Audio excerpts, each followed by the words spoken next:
સુરત શહેરના સીમાડા વિસ્તારમાં આજે એક ભયાનક દુર્ઘટના ઘટતા રહી ગઈ હતી। સીમાડા BRTS રોડ પર આવેલા બાપા સીતારામ ચોક નજીકથી પસાર થઈ રહેલો એક છોટા હાથી ટેમ્પો ચાલુ રાહે અચાનક સળગી ઉઠ્યો હતો। જોકે ડ્રાઈવરની સતર્કતાને કારણે મોટી જાનહાનિ ટળી હતી, જ્યારે ફાયર વિભાગે ગણતરીની મિનિટોમાં જ આગ પર કાબૂ મેળવી લીધો હતો।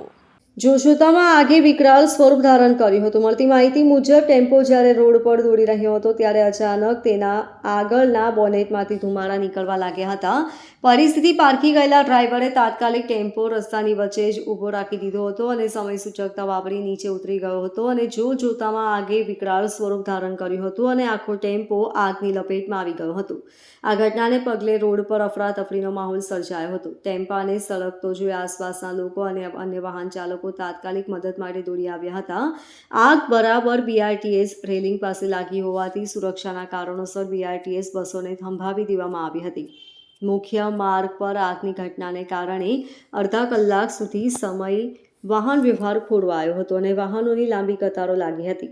ગણતરીની મિનિટોમાં આગ પર કાબૂ મેળવી લીધો હતો। ઘટનાની જાણ થતાં જ ફાયર વિભાગનો કાફલો તાત્કાલિક ઘટના સ્થળે પહોંચી ગયો હતો।